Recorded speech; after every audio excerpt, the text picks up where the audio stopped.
আসসালামু আলাইকুম। বাংলা সংবাদে সবাইকে স্বাগত জানাচ্ছি। আমি চিন্তিয়া হক। শুরুতেই সংবাদ শিরোনাম।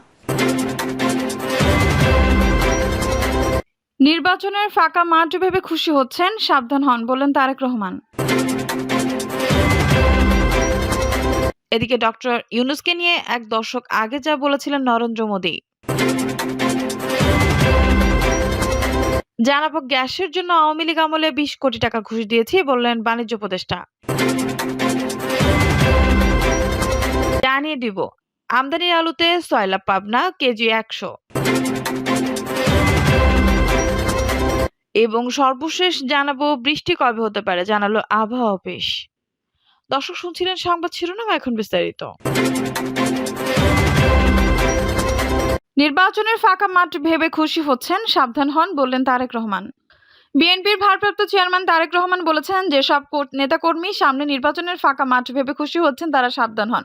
সামনে ভয়ঙ্কর অন্ধকার দেওয়ালে আছে। বিএনপির নেতাকর্মীদের নামে মামলার বিষয়ে আইনজীবীর প্রশ্নের উত্তরে তারেক রহমান বলেন, স্বৈরাচার পড়ে গেছে, পালিয়ে গেছে, তারা তো বসে নেই, তারা ষড়যন্ত্র করছে। যদি তাদের ষড়যন্ত্র সফল হয় মামলা তো উঠবেই না, বরং নেতাকর্মীদের নামে জ্যামিতিক হারে 20টা মামলা হয়ে যাবে। সেই সম্ভাবনাও আছে। সেই সম্ভাবনাকে যদি ন্যাসাত করে দিতে হয় তাহলে আজকে থেকে আপনাদের প্রত্যেককেই হতে হবে, সতর্ক হতে হবে। তিনি বলেন, আপনাদের একটাই টার্গেট হতে হবে, জনগণ, জনগণ অ্যান্ড জনগণ। এর বাইরে যদি কিছু চিন্তা করেন তাহলে পতিত স্বৈরাচার সফল হবে।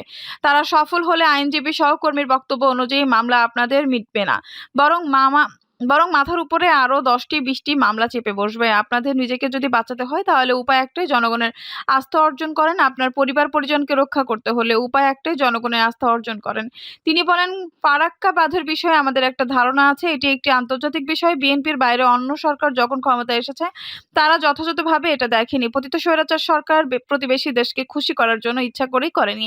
আমরা সময় মতো অবশ্যই বিশেষজ্ঞদের নিয়ে কাজ করব। আমাদের ন্যায্য হিস্সা আদায়ের জন্য প্রয়োজনে দেশের স্বার্থে আন্তর্জাতিক বিশেষজ্ঞদের নিয়েই কাজ করব। তিনি আরো বলেন, রাষ্ট্র ক্ষমতায় গেলে 5 বছরে 5 কোটি বৃক্ষরোপণের ইচ্ছা আছে। জলবায়ু পরিবর্তনের কারণে সমুদ্রের পানি বাড়ছে, গবেষণায় উঠে আসছে বাংলাদেশের অনেকাংশ অর্ধেক বা তার কম অংশ ডুবে যাওয়ার আশঙ্কা আছে। এই দেশের মানুষকে আমাদের রক্ষা করতে হবে। খালেদা জিয়া সরকারের সময় আমরা বৃক্ষ মেলা করতাম, আমাদের যেভাবেই হোক এই কর্মসূচি আবার শুরু করতে হবে। সবাইকে উৎসাহ দিতে হবে বৃক্ষরোপণের জন্য। গাছ প্রকৃতির একটি গুরুত্বপূর্ণ অংশ। ব্যক্তিগতভাবে আমার এটি পরিকল্পনা আছে, আগামী দিনে আমরা সুযোগ পেলে 5 বছরে আমরা 5 কোটি বৃক্ষরোপণ করব। ডক্টর ইউনূসকে নিয়ে এক দশক আগে যা বলেছিলেন নরেন্দ্র মোদী। বক্তার নাম নরেন্দ্র দামোদর দাস মোদী। ঘটনাস্থল মুম্বাই, তারিখ 3 জানুয়ারি 2015। আর যাকে উদ্দেশ্য করে কথাগুলো বলা তিনি আর কেউ নন, গরিবের ব্যাংকার ডক্টর মোহাম্মদ ইউনূস। এর প্রায় এক দশক বাদে যিনি বাংলাদেশের অন্তর্বর্তী সরকারের প্রধান উপদেষ্টার ভূমিকায় অবতীর্ণ হলেন। কথাগুলো ছিল, আজ আমাদের সঙ্গে এমন একজন নোবেল বিজয়ী আছেন সমাজবিজ্ঞান নিয়ে, যার নিজস্ব ব্যাখ্যা ও রূপায়ণের সুবাদেই সমাজের দরিদ্রতমার তাদের জীবনেও আসা। সমাজবিজ্ঞান নিয়ে যার নিজস্ব ব্যাখ্যা ও রূপায়ণের সুবাদেই সমাজের দরিদ্রতমারা তাদের জীবনেও আসার সুযোগ আর মর্যাদার সন্ধান পেয়েছেন। ভারতের রাজনৈতিক পর্যবেক্ষকরা কেউ কেউ বলছেন, গত 8 আগস্ট সন্ধ্যায় ডক্টর মোহাম্মদ ইউনূসের নেতৃত্বে ঢাকায় অন্তর্বর্তী সরকার শপথ নেওয়ার কয়েক মিনিটের মধ্যেই যে প্রধানমন্ত্রী মোদী তাকে শুভেচ্ছা জানিয়ে টুইট করেন, এর পেছনে একটা বড় কারণ হলো তিনি অধ্যাপক ইউনূসকে ব্যক্তিগতভাবে চেনেন, তার কাজকে সম্মান করেন। নয়তো যে সরকারের সাংবিধানিক বৈধতা নেই, ভারতের সংশয় আছে, তার প্রধানকে এত তাড়াতাড়ি প্রধানমন্ত্রী শুভেচ্ছা জানাতেন বলে আমার মনে হয় না। ডক্টর ইউনূস ছিলেন বলেই এটা সম্ভব হয়েছে, অন্য কেউ হলে হয়তো এটা হতো না। বাংলা ট্রিবিউনকে বলেছিলেন, ভারতের একজন সাবেক শীর্ষস্থানীয় কূটনীতিবিদ। এর অবশ্য অক্টোবরে জাতিসংঘ নিরাপত্তা পরিষদের অধিবেশনের ফাঁকে নিউ ইয়র্কে প্রধানমন্ত্রী মোদীর সঙ্গে ডক্টর ইউনূসের বৈঠক আয়োজনের অনুরোধ ভারত পাশ কাটিয়ে গেছে। কিন্তু সেখানে ভারতের দিক থেকে কিছু কূটনৈতিক বাধ্যবাধকতাও ছিল। তবে থাইল্যান্ডে বিমস্টেক শীর্ষ সম্মেলন, যা আগামী 2-3 মাসের ভেতরে হওয়ার কথা, দুই নেতার মধ্যে বৈঠকের সম্ভাবনা দিল্লি বা ঢাকা কেউই নাকচ করছে না। এই মুহূর্তে ভারত ও বাংলাদেশের কূটনৈতিক সম্পর্কে যেটুকু অস্বস্তি থাক, এই সম্পর্কের ক্ষেত্রে রূপালী রেখাটা হলো দুই দেশের দুই নেতাই পরস্পরকে নিবিড়ভাবে চেনেন ও জানেন, আর সেটাও বহু বছর ধরে। ডক্টর ইউনূস যখন নোবেল পুরস্কার পান 2006, তখন নরেন্দ্র মোদী ছিলেন গুজরাটের মুখ্যমন্ত্রী। বস্তুত প্রস্তুত তখন থেকেই তিনি ডক্টর ইউনূসের গ্রামীণ ব্যাংক তথা ক্ষুদ্র ঋণ প্রকল্পের কাজকর্ম খুব নিবিড়ভাবে ফলো করে আসছেন। গুজরাট রাজ্যের সমবায় আন্দোলনে একটি খুব সমৃদ্ধ ইতিহাস আছে। সেখানে ডক্টর ইউনূস প্রবর্তিত মাইক্রোফিন্যান্স বা ক্ষুদ্র ঋণ কিভাবে গরিব মানুষের কাজে আসতে পারে তা নিয়েও মোদির রাজ্য সরকার ভাবনা চিন্তা করেছিল। ২০১৪ তে দেশের প্রধানমন্ত্রী হওয়ার পরও ডক্টর ইউনূসকে ঘিরে নরেন্দ্র মোদির ব্যক্তিগত আগ্রহ কিন্তু কমেনি। যার প্রমাণ শুধু মুম্বাইতেই নয়, তারপর ২০১৭ সালে অন্ধ্রপ্রদেশের তিরুপতিতে অনুষ্ঠিত ভারতের ১০৪তম বিজ্ঞান কংগ্রেসে ও মোহাম্মদ ইউনূসকে বিশেষ অতিথি হিসেবে আমন্ত্রণ জানানো হয়। যথারীতি সেই পদক্ষেপও নেওয়া হয়েছিল প্রধানমন্ত্রী কার্যালয়ের ঐকান্তিক আগ্রহেই। গ্যাসের জন্য আওয়ামী লীগ আমলে ২০ কোটি টাকা ঘুষ দিয়েছে বললেন বাণিজ্য উপদেষ্টা। আওয়ামী লীগের শাসনামলে শিল্প কারখানায় গ্যাস সংযোগ পেতে ২০ কোটি টাকা ঘুষ দিতে হয়েছে জানিয়ে বাণিজ্য উপদেষ্টা শেখ বশির উদ্দিন বলেছেন, শিল্প কারখানা বিনিয়োগের পর গ্যাস পেতে নিজের টাকায় ৪০ কিলোমিটার পাইপলাইন লাইন স্থাপন করতে হয়েছে। এই পাইপলাইন নির্মাণে শুধু রোড কাটিং বাবদ আমি ২০ কোটি টাকা ঘুষ দিয়েছি। আর এই ঘুষ দেওয়ার জন্য আমাকে ঘুষ দিতে হয়েছে। শেখ বশির উদ্দিন বলেন, গ্যাসের জন্য জ্বালানি প্রতিমন্ত্রীর বাসার সামনে আমাকে বৃষ্টিতে দাঁড়িয়ে থাকতে হয়েছে। তার কাছ থেকে অনেক লেকচার শুনতে হয়েছে। মিনিমাম সম্মান পর্যন্ত পাইনি। তারপরও জি স্যার, জি স্যার বলতে হয়েছে। কিছু মানুষের সিটি স্ক্যান করে তাদের ব্রেইন দেখার ইচ্ছা হচ্ছে আমার। মানুষ কিভাবে এত ক্রিমিনাল হতে পারে? বাণিজ্য উপদেষ্টা বলেন, আমি জ্বালানি উপদেষ্টাকে এক মিটিং এ বলতে শুনেছি যে জ্বালানি খাত দুর্নীতির অন্যতম স্তম্ভ। সেখান থেকে আমাদের বের হতে হবে। অনুষ্ঠানে বিদ্যুৎ ও জ্বালানি উপদেষ্টা মোহাম্মদ ফাউজুল কবির খান বলেন, ভোলার গ্যাস ক্ষেত্রে আবিষ্কৃত গ্যাস সিএনজি বা এলএনজি বা ফরম্যাট আনার জন্য আগামী ডিসেম্বর দরপত্র আহ্বান করা হবে। ফাউজুল কবির বলেন, ভোলায় ৭০ এমএসসিএফ গ্যাস পাওয়া গেলেও পাইপলাইন না থাকায় ওই গ্যাস ঢাকায় বা শিল্প এলাকায় আনা যাচ্ছে না। ভোলার গ্যাস ঢাকায় আনার জন্য আমরা ডিসেম্বরে ওপেন টেন্ডার দিচ্ছি। আগ্রহী ব্যবসায়ীরা দরপত্রে অংশগ্রহণের মাধ্যমে এলএনজি বা সিএনজি পারফরম্যান্ট এই গ্যাস ঢাকায় আনতে পারবেন। ভোলার গ্যাস ঢাকায় আনা গেলে শিল্পে গ্যাসের সংকট কিছুটা হলেও কমবে। আমদানি আলুতে সয়লাব পাবনা কেজি ১০০।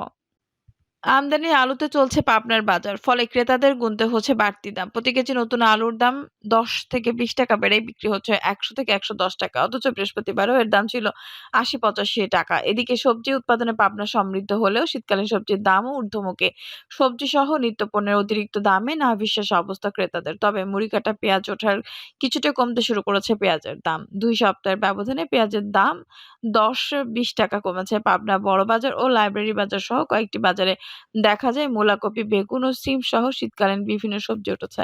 তবে দাম বেশি। এর মধ্যে প্রতি কেজি মূলা বিক্রি হচ্ছে ৪০ টাকা, ফুলকপি ৭০ থেকে ৮০, বাঁধাকপি ৫০, বেগুন ৬০, কালো বেগুন ৪০ ও সিম ৯০ থেকে ১০০ টাকা বিক্রি হচ্ছে। এছাড়া পটল বিক্রি হচ্ছে ৬০, মিষ্টি কুমড়া ৪৫ থেকে ৫০, পেঁপে ৪৫, হাইব্রিড শসা ৫০, দেশি শসা ৭০, ঢেঁড়স ৬০, কাঁচামরিচ ৯০ টাকা কেজি আর লাউ প্রতি পিস ৩০-৪০ টাকা বিক্রি হচ্ছে।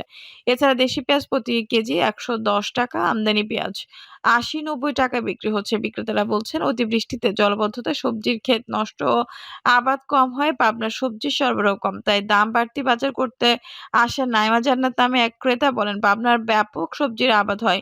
এখন বাজারে শীতকালীন সবজির সরবরাহ অনেক, অথচ দামে কমতি নেই। যেখানে হাত দেই সেখানে আগুন। নিজেদের উৎপাদিত সবজি যদি এভাবে অতিরিক্ত দামে খেতে হয় তাহলে বাজার নিয়ন্ত্রণে আর কই রইল? আরেক ক্রেতা আশিস বলেন, আলুর দাম কমছেই না। আলুর সব ক্ষেত্রে প্রয়োজন হয়। পেঁয়াজ ছড়ে এখন আলু নিয়ে খেলা শুরু করেছেন ব্যবসায়ীরা। লাইব্রেরি বাজারে আসেন হাসান রহমান। দোকানদারের সঙ্গে তার দর কষাকষি দেখে এদিকে এগিয়ে গেলে তিনি বলেন, গত পরশু আলু নিলাম ৮৫ টাকায় আর আজ বলছেন ১০০ টাকা। একদিনের মধ্যে ১৫ টাকা দাম বেড়ে গেল। বেসরকারি চাকরি করেই হিসাবের সংসার, কিন্তু বাজার বাবদ মাসিক খরচই হিসাব করতে পারছি না। আরেক ক্রেতা রশিদ বলেন, দিন শেষে আমাদের ভাগ্য বদলায় না। নতুন সরকার আসলো সবই ধারণা করেছিলাম অন্তত বাজারটা নিয়ন্ত্রণ থাকবে, কিন্তু সেটা দেখছি না। যে বাজার সেটাই রয়ে গেছে।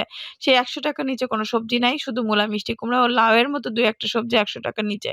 বড় বাজারের বিক্রেতারা মহিদুল ইসলাম জানান, পাবনার পুরো বাজারে আমদানি আলুর দাপট। দেশি আলুর ২-১ বস্তা আসে। এই নিয়ে বাজার চলে না। সরকারি বন্ধের দিনে পাবনায় আমদানির পণ্য ঢোকে না। এর ফলে শুক্র, শনিবার আমদানি আলুর দাম বেশি হয়। এ নিয়ে অবশ্যই ক্রেতাদের সঙ্গে অতিরিক্ত কথা খরচ করতে হয়। শীতকালীন সবজির বিষয়ে এ বিক্রেতা বলেন, অন্যান্য জেলার তুলনায় পাবনায় সাধারণত সবজির দাম কম হওয়ার কথা, কিন্তু এবার একটু বেশি বেচাবিক্রি হচ্ছে। কয়েক দফা বৃষ্টি হওয়ায় কৃষকের ক্ষেত নষ্ট হয়েছে। আবার কোথাও জমিতে জলাবদ্ধতা থাকায় আবাদে দেরি হয়েছে। কোথাও আবাদই করা যায়নি। এর ফলে বাজারে সরবরাহ ঘাটতি। এজন্য দাম কিছুটা বেশি। তবে কৃষকের দিক বিবেচনায় দাম ঠিক আছে। আরেক বিক্রেতা শরীফ বলেন, এই সপ্তাহ ধরে বাজার একই কেনাকাটা কোনোটার দাম ৫ থেকে ১০ টাকা কমছে, আবার কোনোটা বাড়ছে। যেমন গত ২ দিনের তুলনায় ফুলকপির দাম ১৫ থেকে ২০ টাকা কমেছে। অন্যটাই বেড়েছে। সব মিলিয়ে বাজার একই। বৃষ্টি কবে হতে পারে জানালো আবহাওয়া অফিস। আজ দক্ষিণ-পূর্ব বঙ্গোপসাগর ও তৎসংলগ্ন এলাকায় একটি লঘুচাপ সৃষ্টি হতে পারে। ফলে নভেম্বরের শেষের দিকে বৃষ্টি হওয়ার সম্ভাবনা রয়েছে বলে জানিয়েছে আবহাওয়া অফিস। কানাডার সাসকাচোয়ান বিশ্ববিদ্যালয়ের আবহাওয়া ও জলবায়ু বিষয়ে পিএইচডি গবেষক আবহাওয়াবিদ মোস্তফা কামাল পলাশ তিনি তার ফেসবুক প্রোফাইলে দেওয়া এক পোস্টে বৃষ্টির পূর্বাভাস দিয়েছেন। বাংলাদেশের এই আবহাওয়াবিদ জানান, আগামী ২৮ ও ২৯ নভেম্বর চট্টগ্রাম, বরিশাল, খুলনা বিভাগের জেলাগুলোর উপরে বৃষ্টি হওয়ার সম্ভাবনা রয়েছে। আর এই বৃষ্টির উপলক্ষে একটি লঘুচাপ কিংবা নিম্নচাপ এমনকি সেই নিম্নচাপ রূপ নিতে পারে ঘূর্ণিঝড়েও। দর্শক, এই ছিল এখনকার সর্বশেষ সংবাদ। নিউজটি ভালো লাগলে অবশ্যই একটা লাইক দিন, কমেন্টে আপনার মূল্যবান মতামত জানান। সবসময় আমাদের পাশে থাকতে সাবস্ক্রাইব করে বেল বাটনটি অন করে রাখুন। ধন্যবাদ।